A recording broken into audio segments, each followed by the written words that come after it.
নমস্কার, আমি ডক্টর মৌসম দে, intervention radiologist. আজ আমরা আলোচনা করব ভ্যারিকোজ ভেইন অসুখটা নিয়ে। তো আমাদের জানতে হবে যে ভ্যারিকোজ ভেইন অসুখটা ঠিক কী বা কী কী সিমটমস হলে আমরা বুঝতে পারবো যে হ্যাঁ, আমরা ভ্যারিকোজ ভেইনসে হয়তো আক্রান্ত হতে পারি। অনেকেই দেখবেন সারাদিন কাজ করে আসার পরে পায়ে হয়তো একটু ফোলা ভাব আসছে, পায়ে ব্যথা অনুভব করছেন, বা কারো কারো ক্ষেত্রে পায়ে একটু হালকা চুলকুনি অনুভব হচ্ছে।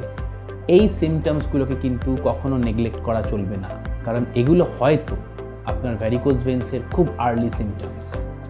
আমাদের দেশের এবং এশিয়া মহাদেশে বলতে পারেন অলমোস্ট শতকরা 30% লোক কিন্তু এই অসুখে আক্রান্ত।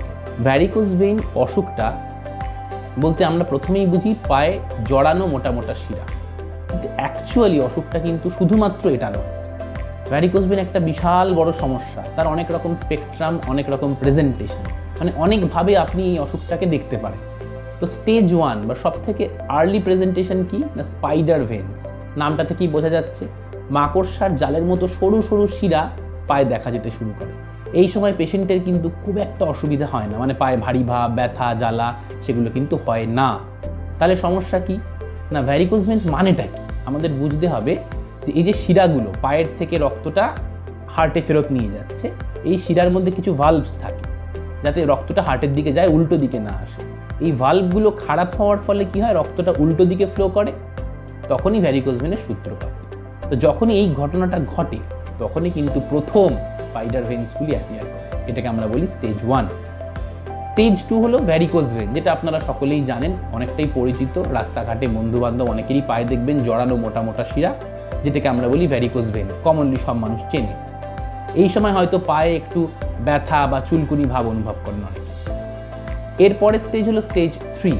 এ সময় কি হয়, এতক্ষণ যে দূষিত রক্তটা পায়ের শিরার মধ্যে জমেছিল, এবার আর সেটা শিরার মধ্যে সীমাবদ্ধ থাকলো না, শিরার বাইরে মাংসের মধ্যে, চামড়ার তলায়, বিভিন্ন জায়গায় এগুলো ছড়িয়ে পড়তে থাকলো। এই স্টেজটা কি হয়, পায়ের মধ্যে ফোলা ভাব আসে, আমরা ডাক্তারি ভাষায় বলি সোয়েলিং বা ইডিমা। এরপরের যে স্টেজটা অর্থাৎ স্টেজ 4, সে সময় কি হয়, এই দূষিত রক্ত যেরকম বললাম যে ভেইনস বা শিরার বাইরে ছড়িয়ে পড়েছে, এই দূষিত রক্তের মধ্যে দূষণ মানে খারাপ জিনিসটা আছেটা কি। আপনারা আজকে গণমাধ্যমের দৌলতে এই টার্মটার সঙ্গে সবাই প্রায় পরিচিত, ফ্রি র্যাডিক্যালস। ফ্রি র্যাডিক্যালস কিন্তু খুব খারাপ জিনিস মানুষের শরীরের জন্য। তো এই দূষিত রক্তের মধ্যে মেইনলি থাকছে ফ্রি র্যাডিক্যালস, যেগুলো চামড়া এবং চামড়ার তলায় যে ফ্যাট তাকে ধীরে ধীরে ধীরে ধীরে নষ্ট করে ফেলে। ফলে কি হয়, ঠিক আপনার অ্যাঙ্কেল বা গোড়ালির ওপরে চামড়াটার রং পাল্টে যাচ্ছে, জায়গাটা যেহেতু ফ্যাট এবং চামড়াগুলো নষ্ট হচ্ছে, ফলে যেগুলো সরু হয়ে যাচ্ছে।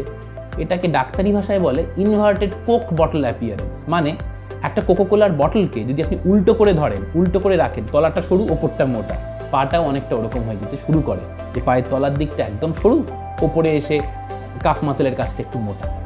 এইটাকে আমরা বলি স্টেজ 4 বা লাইপোডার্মাটোস্ক্লেরোসিস। এরপর আসছি স্টেজ 5, যেগুলো কিন্তু খুব ডিভাস্টেটিং স্টেজ। এই সময় আলসারের জন্ম হয়। এতক্ষণ যেখানে চামড়ার পাল্টাচ্ছিল, কালো হচ্ছিল, শক্ত হচ্ছিল চামড়াগুলো, এবার সেখানে আলসার বা ক্ষতের সৃষ্টি হলো, সেখান দিয়ে জল গড়াচ্ছে, কারোর ক্ষেত্রে রক্ত বা পুঁজ গড়ায়। তো স্টেজ 5-এ কী হয়, আলসার হওয়ার পরে আপনি হয়তো ড্রেসিং করলেন কাউকে দিয়ে লোকালি, বা নিজেরাই ড্রেসিং করলেন বাড়িতে, একটু অ্যান্টিবায়োটিক খেলেন, ওষুধ খেলেন, হয়তো দেখলেন কিছুদিনের জন্য জিনিসটা বাড়ছে না। এটা হচ্ছে স্টেজ 5। স্টেজ 5-এর পরে যেটা ফাইনাল এবং সব থেকে ডিভাস্টেটিং স্টেজ, সেটা হলো স্টেজ 6, যেখানে আলসারটা কিন্তু আর হিল হয় না, যাকে আমরা ডাক্তারি ভাষায় বলি নন হিলিং আলসার।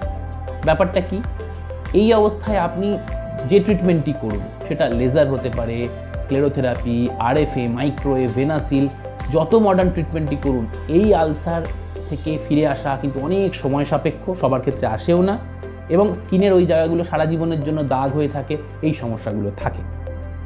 হয়তো পরবর্তীকালে স্টেজ 6-এ প্লাস্টিক সার্জারি, 4 লেয়ার ড্রেসিং, এরকম অনেক কিছু হাই এন্ড জিনিসের দরকার পড়ে। আমাদের আজকে এই ভিডিওটার মূল বক্তব্য হচ্ছে ভ্যারিকোজ ভেইন জিনিসটা কিন্তু একটা লাইফস্টাইল চেঞ্জেস থেকে আসছে। সুতরাং লাইফস্টাইল মডিফিকেশনের মাধ্যমে আমরা এই অসুখটাকে কিন্তু অনেকটা কন্ট্রোল করতে পারি। তবে কি না সেটা স্টেজ 1 বা স্টেজ 2-তে যতটা সহজ, স্টেজ 3-তে কিন্তু খুব ডিফিকাল্ট। স্টেজ 4, 5, 6-এ সম্ভব নয়। যদি আপনার পায়ে আলসার হয়েই গেছে, তখন কিন্তু লাইফস্টাইল মডিফিকেশন শুধুমাত্র করলে আপনি অসুখ থেকে মুক্তি পাবেন না। পরবর্তী ভিডিওতে, যার লিঙ্ক আমরা তলায় দিয়ে দেব, আমরা কিছু লাইফস্টাইল মডিফিকেশনের কথা বলবো, যার মাধ্যমে যদি আর্লি স্টেজে থাকে আপনার ভ্যারিকোজ ভেন, তার কিন্তু কন্ট্রোল সম্ভব। আবারও বলছি, অসুখটাকে আর্লি ধরতে হবে, মানে stage 1 spider veins, stage 2 varicose vein বা স্টেজ 3 পাটা ফোলা ফোলা, এই সমস্ত স্টেজে আমাদের পিক আপ করতে হবে। আলসার বা স্কিন চেঞ্জেসের সময় শুধুমাত্র কিন্তু লাইফস্টাইল চেঞ্জ করে হবে না।